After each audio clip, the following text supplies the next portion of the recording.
Alright. So we've got 15 remarkable secrets in Elden Ring. I haven't actually watched any of the secrets videos from Vati, but I've had multiple people say I should check them out, and this one is a new one. So I figured... Excuse me. I figured I would check this out just because it's not too long. It's only 18 minutes, and I'm curious. And it's remarkable how many... remarkable. It's crazy how many different little things are in the game. So I imagine he's got like hundreds of them to cover, so he could just keep putting these videos out. If it's good, I'll watch them all. Anyways, burial crows. Alright.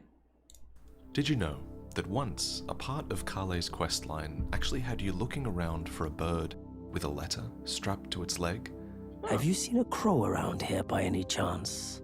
You know, a burial crow, with a letter fastened to its claw. I'd give you a generous sum for it, of course. And down here, we can find it. So cute. That's a pigeon. Burial crow. And if you kill it in time, you can loot the burial crow's letter, It's which a pigeon. progresses Kale's questline, helping him to locate the underground area where his brothers were entombed long ago. This event in particular is a restoration of Kale's cut questline, and if you'd like to see the full thing, then Sekiro Doobie has a full restoration of it over on their channel. But it's not just the questline that might relate to the burial crows. You know those notes that you usually buy from merchants that give you hints about the world? Well, according to some version 1.0 text, it's also possible that hunting burial crows was originally the method by which you were supposed to loot these notes. And while we're talking about the merchants, did you know that at one point there was planned to be a traveling merchant who actually wandered around the map in Limgrave? Yeah, that's the thing. I was talking about this before. They call themselves traveling merchants, but they are always in the same spot. Every time. I would have loved it if I had to actually look around an area for them. Like, that'd be cool. To Sekiro Doobie, again, evidence that the merchants actually travelled survives in the unused walk routes that are found in a couple of Elden Ring's old maps. For example, this is NPC 802, who could be found here on the western coast, before they set up here by the Bridge of Sacrifice, south of the Everjail, then here in the Mistwood, and then finally at Storm Hill, near the Saints Bridge. Okay. To be clear, NPC 802 is an earlier type of merchant, one that actually had much deeper lore at the time. As the story goes, this merchant is actually aware of the dungeon underneath Lendel, where his brothers are entombed. That's sad. And now he wanders around out of fear. Fear of staying in the same place and being locked up like his kin. It's great storytelling. And it's a shame it was cut, because I think Elden Ring would have really benefited from more dynamic events like this. Yeah, I think so too. For number 3, so one of the best strategies for taking out the Godskin duo is sleep. It takes one Godskin out of commission entirely, allowing the fight to become more of a one-on-one, but you likely knew this already. What you might not have known is that the Godskin are actually supposed to be able to wake each other up. And this isn't even cut content. There's actually just a bug that prevents this interaction from taking place most of the time. As far as I can tell, this was first noted by Lil Aggie while they were doing a randomized race through Elden Ring. And then in a comment thread started by Zeostorm, everyone got to work uncovering the truth. According to this Twitter user, the Godskin boss is actually able to perform this scream in the Windmill Village as long as you lure them down the hill where a celebrant is asleep. So why doesn't it work in the Godskin arena? Well, according to the fifth Matt on Twitter, the Godskin AI is supposed to do this waking animation if a friend is found to be asleep.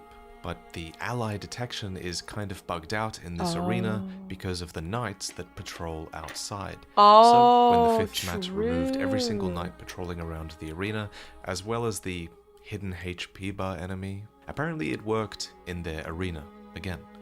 This might explain why the waking behavior works only in boss randomizers, because a lot of these end up with you fighting the Godskin outside of their arena, so there aren't any patrolling enemies to bug out this intended effect when you play on the randomizer. As for a lore explanation, well, sleep and death are kind of similar in the real world in the sense that you're unconscious, and they do also seem to overlap as concepts in the Elden Ring world as well, as I discussed in my Mikola lore video. So it does make some sense that the Godskins, being deeply aware of death, might have also developed a way to wake each other out of it, though that is just speculation. But speaking of death, did you know that some of those who live in death can do this? I could try to explain this, but I think some things are just better without any explanation, you know? What also doesn't need any further explanation at this point is just how inspired From Software are by Kentaro Miura's Berserk. But just when you think you've seen every Berserk reference possible, there's more. Another reading reveals another reference. I was reading chapter 82, and I looked at this panel, and it showed Griffith's last tear that was frozen, crystallized, making it look identical to the crystal tears that once fell from the Erd Tree. Okay, that's cool. Another consistent thing in a lot of From's games is the presence of an enemy that should be hostile but isn't. Oh. And in Elden Ring, that phenomenon shows up here, towards the end of Lanedale Capital, that would freak past me a out. set of Misbegotten. There's a friendly dog who won't attack you no matter what you do. Oh. Hopefully they never fix this in an update. But one thing they have finally fixed, though, is the Raw Medallion. It used to be that this only buffed a few raw effects, but now it properly buffs a broad spectrum of attacks, including the raw-based Dragon Communion incantations, well, yeah, that should make aspect sense. of the Crucible, Breath, and even Placidusax's Ruin. You know what it should do?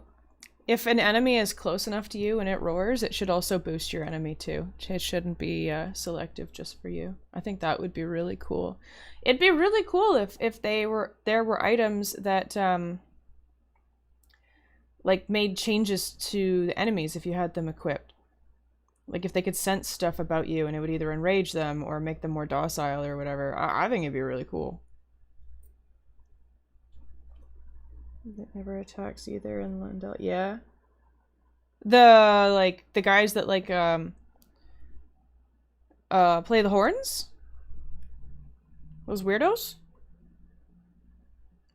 Yeah, but I mean it's a Souls game, so I mean why make it fair? Oh, okay, easy. Yeah, I didn't know that. All this with the Highland Axe, which also buffs raw attacks and can simply be put in your offhand, and you'll be a force to be reckoned with. There's good potential for a raw build here somewhere now, I think.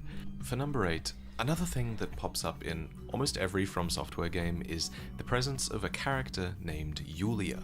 In Demon Souls, it was Yuria, the witch.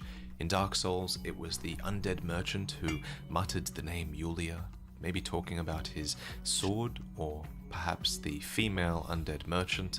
We're still not really sure who he was calling Yulia, but anyway, then Yulia was actually a character in Dark Souls 3, and then she was a major character in De Rasane, and then she was even a character in Elden Ring, before the name was changed.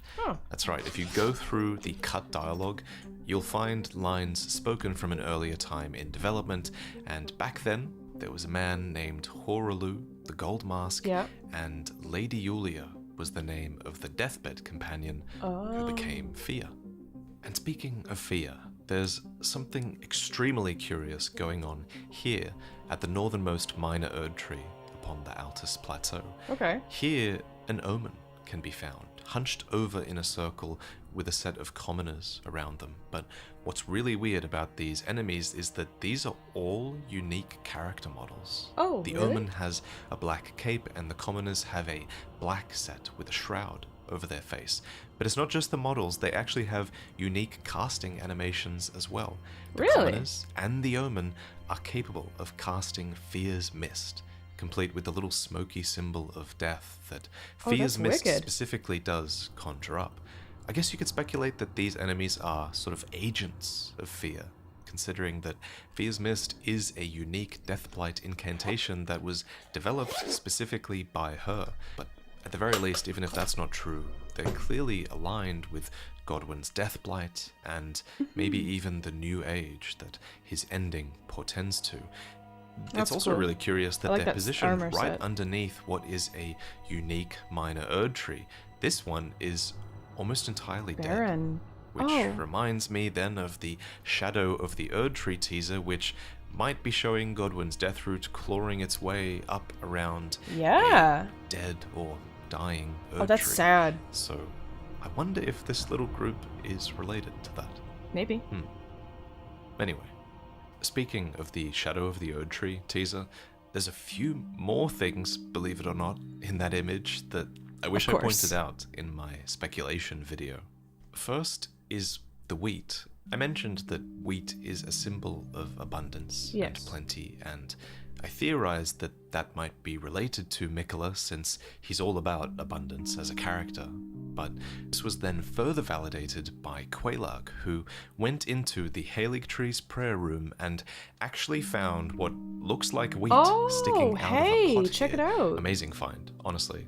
A few of you guys in the comments also pointed out that a field of reeds is imagery that's associated with the Egyptian afterlife, which is considered to be the transition to the next stage of one's eternal journey. In my speculation video, I talked about how Miquella might be experiencing some sort of afterlife in this image, so I love how the Egyptian afterlife imagery really aligns with that. And lastly, I didn't mention the round graves because I didn't really have much to say about them, but a few of you guys also pointed out that these might represent the shape of Miquella's Great Rune. We don't know what his rune looks like, of course, but Great Runes typically are a circle with a line through them, so the idea that Miquella's might look like this is a very compelling theory. So it has an interrupted circle, I guess? Shout out to everyone involved in bringing these theories to light. Since there's one that already Turns out my goes down the middle. 15-minute speculation video on one image wasn't long enough, apparently. Apparently not. And speaking of giant dead trees and things that I never mentioned, I also never got to point out this detail about Crucible Knight Siluria, who stands within a giant tree at the Deeproot I remember depths. this guy.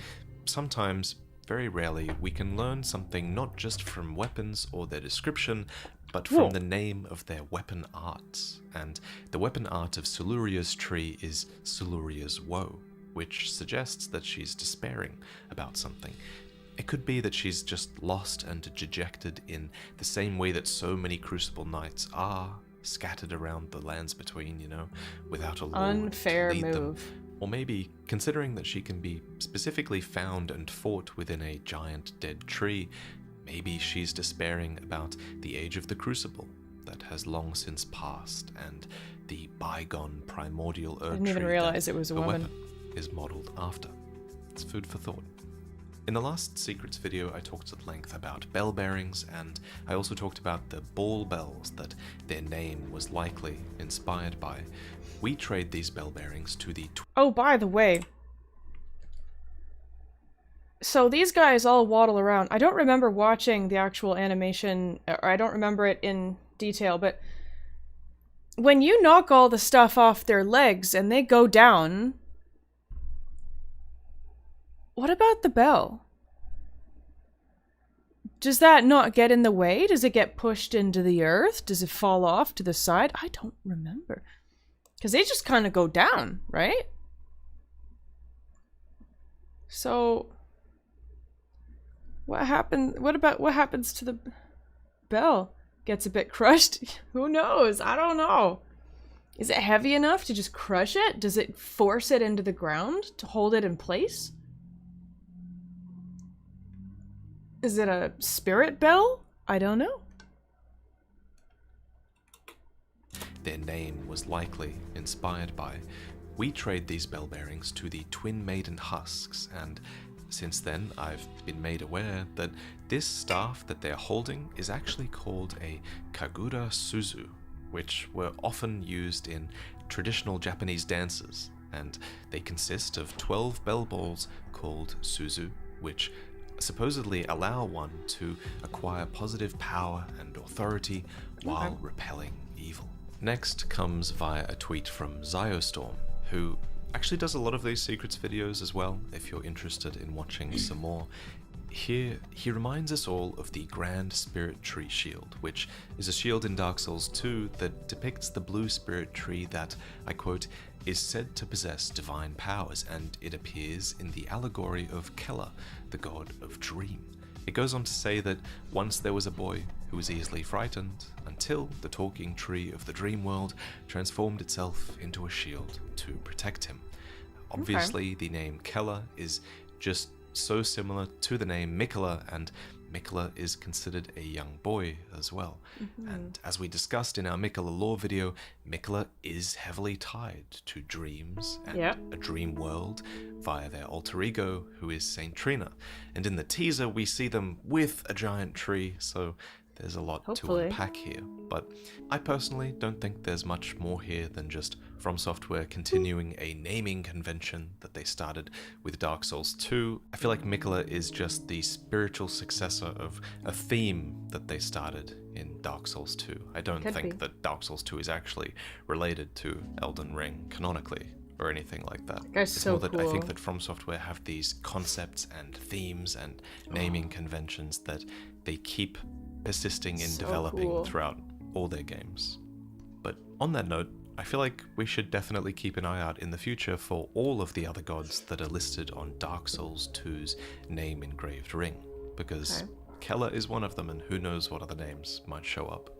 But speaking of Dark Souls, I'd love to shout out the fact that Displate have just launched a new storefront filled with these officially licensed designs. Displate actually seems pretty great. great. For a limited time only, you can get 20% off if you order 1 or 2 Displates, and 30% off if you order more than 3, with a link in the description. The designs here are really good, but what really sets Displate apart are the metal plates and the printing process that they use. I'm still waiting for the official Dark Souls designs to get shipped out, so let me show off some of my own designs here so you can see what I mean. So, even though they're printed on metal, Displate honestly match or even exceed the quality of many paper printed samples that I've tried over the years. The colors are rich, that one's really the blacks are deep, and they do this all while being more durable and more scratch resistant and waterproof as well. They're also easier to hang, with sticky pads that won't damage your walls. So, if you want to show off your love of Dark Souls in a unique and long-lasting way, then please buy with the link in the description. Thanks to Displate for sponsoring this video. Really, Sean? Let's get back to it. So, that for number sucks. 14, throughout this whole video, I've referenced that Mikola lore video. See, I've noticed that a lot of companies are really bad with art theft. Like, a lot of people, I don't want to name any specific sites, but I've looked at a lot of different sites to like sell prints on. And it seems like a lot of them have very serious issues with people just taking other people's art and selling it online. And that kind of drives me bonkers. It's kind of fucked up if you ask me. So, yeah, I don't know, I'm a little miffed about it. I don't know which sites are the best for. I think Printful might be good, or Imprint, one of those. There's so many of them, but it would be really cool to find a site that isn't shit. You know. Also, I have a hard time trusting most like sponsored things because you know they're just. I want to find something that someone recommends to me that they weren't paid to say, you know, because like this guy got paid to say it, and you know it's fine, you know, make your money. But I want to get recommended to stuff by people that are actually looking out for my best interests, if that makes sense. So for number 14, throughout this whole video, I've referenced that Mikola lore video that I made, and I reference it a lot, but one thing that I did get wrong in that video was regarding the Albinaurics. Back then, I said that the Albinaurics never once entered the presence of the Halig tree. I thought this because of the ivory sickle description, which states that these weapons are evidence of the Albinaurics' dedication to the Halig tree, despite never having entered its presence. The ivory sickle says that, and I took this to mean that no Albinaurics had ever made it to the Halig tree, but that's actually not true. It's probably just talking about the Albinaurics that wield this weapon. Because, as pointed out by a commenter named Vanjar, and a few others in the comments, there are actually many Albinaurics here. They're just all inside of cocoons. You can see their bodies here. if you look really closely. Interesting. And Vanjar speculates that they seem to have died during a process of metamorphosis, mimicking Mikola himself when he so sealed sad. himself in a cocoon and into the Halic tree. So I really like this theory. I like that there's a parallel between these characters. For sure, Bridges. No, I totally agree with These that. creatures and many others in the Halic tree might hope for a sort of rebirth, and it's pretty fascinating to learn that this rebirth might have been in the process of taking place, just by the environmental storytelling, which is amazing. So thank you for pointing out that environmental detail that I missed. Another thing that I wish I brought up in the video is that in version 1.0 of Elden Ring, Karia was, at one stage, actually documented as having a good relationship with Mikola. What I'm about to read is version 1.0's description of the Royal Guard set, which eventually became Loretta's Royal Knight set. It reads, Silver armor of the Arbor Sentinels, who serve the sacred tree of Mikola, the Scion Empyrean. Hailing from Raya Lucaria, these enchanted knights once belonged to the Carian royal family, but were later gifted to Mikola, recipient of the vision, by King Consort Radagon. The lapis blue trimmings reveal these origins. So Radagon gifted the Sentinels to Mikola. Radagon was involved in this gifting, so I speculate that he and Renala were still married at this time, which would explain why he's making decisions on behalf of Karia here. Also, clearly the concept of Arbor Sentinels was scrapped and replaced with Loretta, who does serve a somewhat similar role, though she is said to have left Karia of her own free will. This description also calls Mikola the recipient of the vision, which I think is likely referencing a line of dialogue from Enya, who calls Marika the vision's vessel. So since Mikola is an Empyrean and worthy of becoming a god, like Marika was, it's likely that he was a recipient of the vision in the same sense as Marika. Interesting that the Greater Will has a vision for the lands between, but maybe that should be the topic of another video. Again, this is an item description that's available on version 1.0 of Elden Ring, and version 1.0 is technically playable by the majority of people, as it's just the version of the game that is on the physical console disc if you never update it. So, unlike some other cut content, it is closer to the final version of the game, and thus perhaps also the developer's final vision for the game and the lore as well. But that's it for this video. Thank you for watching, and I'll see you next time. Nice, nice. Man, there's so much going on in this game. It's actually unbelievable.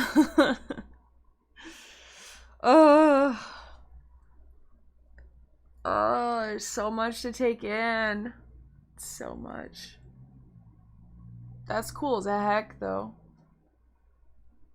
Oh, man. I can't wait for the DLCs. I can't wait to see, what's going on.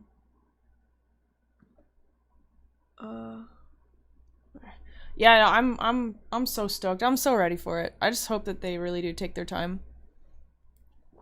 Seems like they are, which is nice. They have only shown one picture.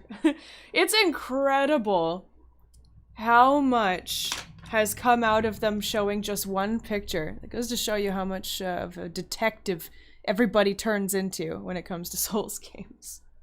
I love it.